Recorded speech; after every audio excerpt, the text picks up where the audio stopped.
Assalamualaikum warahmatullahi wabarakatuh. Perkenalkan, nama saya Nadia Rizky Pratami. Saya adalah dosen pengampu mata kuliah penjaminan mutu pelayanan kesehatan.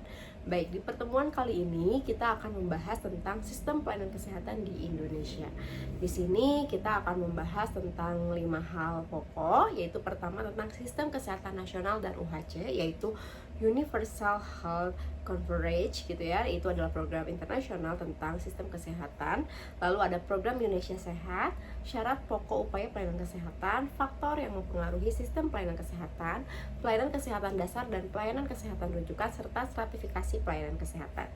Baik, untuk sistem kesehatan nasional dan UHC, apa sih yang dimaksud dengan sistem kesehatan nasional? Yaitu adalah suatu sistem yang terintegrasi untuk menyediakan layanan kesehatan yang secara komprehensif dan berkelanjutan bagi seluruh penduduk suatu negara. Ya, jadi memang ini sifatnya nasional. Jadi sistem itu adalah suatu perencanaan, rancangan-rancangan, serangkaian kebijakan di mana yang memang terintegrasi untuk bisa menyediakan layanan kesehatan yang sangat komprehensif dan berkelanjutan bagi seluruh masyarakat. Sistem kesehatan nasional itu ada beberapa komponen di dalamnya. Pertama adalah terkait layanan kesehatan. Di dalamnya ada fasilitas kesehatan gitu ya, itu ada tenaga kesehatan yang memang sangat berpengaruh di dalam proses pelayanan kesehatan. Lalu yang kedua, pengelolaan kesehatan, pengelolaan sistem kesehatan termasuk perencanaan, pengorganisasian serta pengawasan, pembiayaan kesehatan, di mana memang sumber pembiayaan ini juga menjadi hal yang paling krusial dalam menentukan pelayanan kesehatan yang baik atau tidak. Serta ada kualitas kesehatan, yaitu untuk upaya meningkatkan kualitas layanan kesehatan dan mengurangi risiko tindakan medis. Lalu ada Universal Health Coverage atau UHC, itu adalah suatu konsep yang bertujuan untuk memastikan bahwa semua orang memiliki akses ke layanan kesehatan yang diperlukan tanpa mengalami kesulitan finansial. UHC mencakup 3 dimensi. Yang pertama itu adalah ketersediaan layanan kesehatan, kualitas layanan kesehatan, dan pelindungan finansial. Adapun program Indonesia Sehat atau PIS itu adalah salah satunya itu program unggulan pemerintah Indonesia yang bertujuan untuk meningkatkan kualitas hidup masyarakat Indonesia melalui peningkatan kesehatan. Nah, ini merupakan agenda nawacita kelima, yaitu meningkatkan kualitas hidup manusia Indonesia ya. Nah, sasarannya adalah pertama meningkatkan derajat kesehatan dan status gizi. Tentu status gizi juga menjadi hal yang paling krusial ketika kita membicarakan terkait status kesehatan masyarakat. Lalu yang kedua, meningkatkan pengendalian penyakit ya. Memang misalnya penyakit-penyakit yang bisa terjadi secara endemi, pandemi, wabah gitu ya, termasuk penyakit yang tidak menular, baik penyakit yang menular. Kalau yang tidak menular itu seperti misalnya hipertensi, diabetes mellitus, dan serta mental health di dalam gangguan jiwa juga jadi isu terkini ya terkait dengan status kesehatan masyarakat kita. Lalu yang ketiga, meningkatkan akses dan mutu pelayanan kesehatan dasar dan rujukan terutama di daerah terpencil, tertinggal, dan perbatasan. Program Indonesia Sehat dilaksanakan dengan 3 pilar utama, yaitu penerapan paradigma sehat, penguatan pelayanan kesehatan, dan pelaksanaan jaminan kesehatan nasional atau JKN. Jadi memang penerapan paradigma sehat ini adalah bagaimana kita melakukan strategi pelayanan kesehatan itu dalam pembangunan itu menguatkan upaya promotif dan preventif. Artinya memang sasarannya adalah bagaimana kita bisa mempertahankan status kesehatan masyarakat yang memang sudah sehat agar menjadi tetap sehat. Itu namanya kita sedang menerapkan paradigma sehat. Lalu penguatan pelayanan kesehatan yang dilakukan dengan strategi peningkatan akses pelayanan kesehatan, optimalisasi rujukan, peningkatan mutu menggunakan pendekatan continuum of care atau intervensi berbasis risiko kesehatan.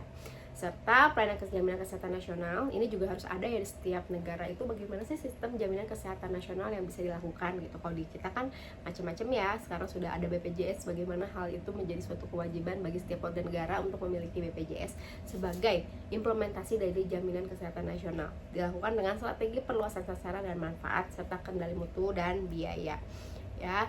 Syarat pokok upaya pelayanan kesehatan itu harus ada ketersediaan, keterjangkauan, kualitas, dan kepatuhan. Saya rasa untuk 4 hal ini teman-teman sudah paham karena sering kita ulang-ulangan dalam mata kuliah penjaminan mutu ini.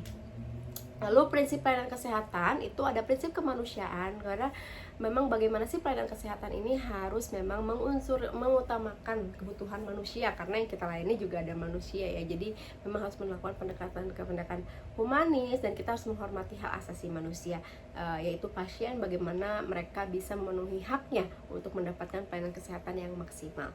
Lalu prinsip keadilan, pelayanan kesehatan harus berdasarkan prinsip keadilan tanpa adanya diskriminasi, ya, bahwa semua orang itu memiliki akses yang sama terhadap pelayanan kesehatan yang berkualitas.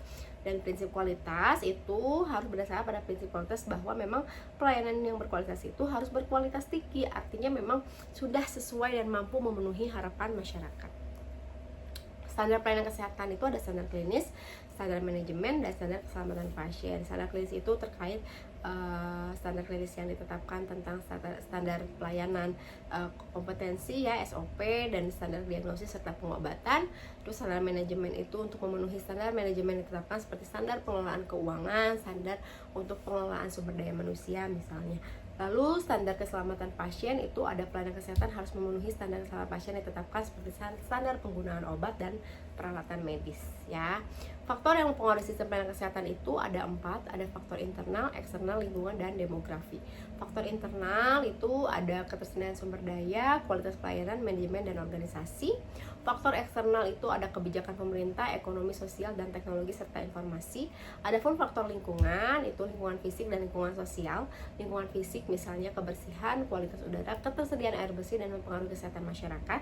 Adapun faktor sosial itu lingkungan sosial itu seperti dukungan sosial, keamanan, keadilan, dan mempengaruhi kesehatan mental dan fisik masyarakat.